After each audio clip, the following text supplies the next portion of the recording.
예수께서 한 동네에 계실 때 온몸에 나병 들린 사람이 있어 예수를 보고 엎드려 구하여 이르되 주여 원하시면 나를 깨끗하게 하실 수 있나이다 하니 예수께서 손을 내밀어 그에게 대시며 이르시되 내가 원하노니 깨끗함을 받으라 하신대 나병이 곧 떠나니라.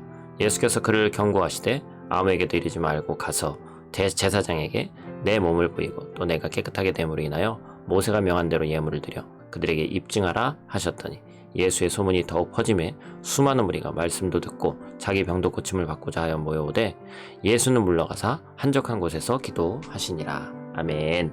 샬롬. 오늘도 하나님의 말씀으로 하루를 시작하신 여러분들에게 하나님의 은혜와 평강이 충만하게 넘치시기를 간절히 축복합니다. 오늘 본문은 질병을 고치시는 예수님의 사역이 기록되어져 있습니다. 나병 환자를 깨끗하게 하시고 또 우리가 읽지 않은 뒷부분에는 또 중풍병자를 일으키게 하시는 그러한 사건이 등장하죠.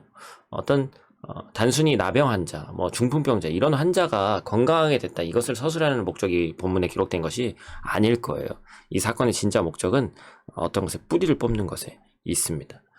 본문에 예수님께 나온 나병 환자가 등장합니다. 그는 예수님을 보고 엎드려서 이렇게 구했습니다. 12절에 보니까 간구하는 내용이 있죠. 뭐라고 얘기하고 있어요? 주여 원하시면 나를 깨끗하게 할 수 있습니다.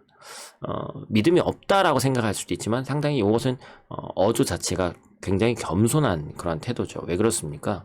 나병 환자라는 것은 지금 생명을 걸고 예수님께 나온 상황이에요. 한 동네에 지금 주님께서 계신데 나병 환자는 원래는 돌아다닐 수가 없습니다. 격리당해야 됐고 더군다나 어떤 행동을 했을 때 사람들 눈에 거슬리게 되면 돌에 맞아 죽어도 항변하지 못하는 게 나병 환자였습니다.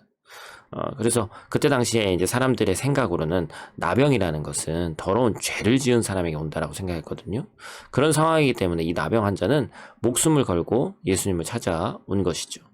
그렇게 목숨을 걸고 예수님을 만나는 데도 성공했어도 그는 이미 더러운 죄 때문에 나병에 걸렸다고 혼자 생각하고 있기 때문에 자기 자신도 이미 그렇게 생각하고 있기 때문에 자존감이 바닥을 치고 있었습니다. 그래서 예수님께 이렇게 간구하는 거죠. 주여 원하신다면 이렇게 얘기하고 있는 거예요. 예수님께서는 이 나병 환자의 간절한 간구를 들으시고 그에게 직접 손을 대십니다. 여기에 또 의미가 있는 것이죠.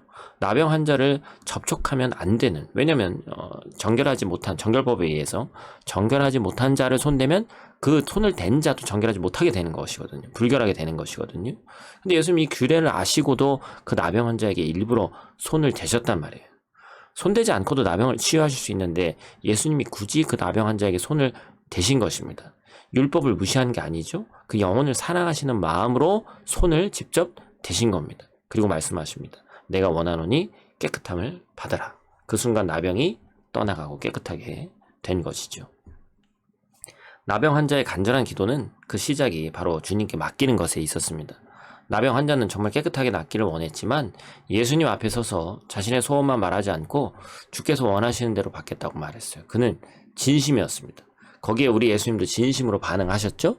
손을 직접 대시고 고쳐주시고 이후에 사회에서 나병 환자가 어떻게 하면 정결함을 인정받는지 그 절차까지 디테일하게 말씀해 주셨습니다.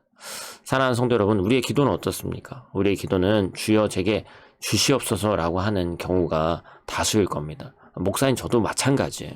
물론 그런 간구도 해야 합니다. 그런데 우리가 진짜 가져야 할 기도의 이 자세는 바로 나병 환자와 같은 기도여야 된다라는 것입니다. 먼저 주님께서 원하시는 것이 무엇인지를 구해야 되는 거예요. 그것이 바로 먼저 주의 나라와 그의 의를 구하는 기도인 줄로 믿습니다. 우리의 기도에 주께서 원하시는 기도 제목이 그리고 하나님께서 바라보시는 모습이 가득하기를 축복합니다. 그러니까 나의 소원에 뿌려박힌 기도의 어떤 그런 내용들을 뽑아내고 하나님의 마음에 합당한 기도를 우리가 드려야 한다라는 것이죠. 예수님도 육신을 가지신 분이기 때문에 그런 문제 때문에 기도하셨을 수도 있습니다. 16절에 보니까 한적한 곳에 가셔서 물러나셔서 기도하셨다라고 얘기를 하고 있어요. 예수님은 사역이 끝날 때마다 하나님께 나아갔고 그곳에서 하나님의 마음과 뜻이 무엇인지를 늘 확인하셨습니다. 예수님의 기도에는 늘 하나님의 마음을 헤아리려는 내용이 있었다는 거예요. 많은 사람들이 기도가 하나님과 우리와의 대화라고 얘기합니다. 대화만큼 그 상대를 잘 알 수 있는 방법은 없습니다. 이번 한 주, 또 오늘 하루 우리가 하나님께 더욱더 간절히 아뢰서 하나님의 마음을 더욱더 깊이 알고 하나님의 소원을 이루어드리는 우리가 되기를 간절히 축복합니다. 기도하겠습니다. 하나님, 하나님의 뜻이 내 뜻이 되기를 원합니다. 먼저 주의 나라와 그의 의를 구하라는 그 말씀처럼 우리가 해야 될 것이 무엇인지, 먼저 해야 될 것이 무엇인지를 반드시 깨달아 알 수 있는 우리 될 수 있도록 하나님 도와 주시옵소서.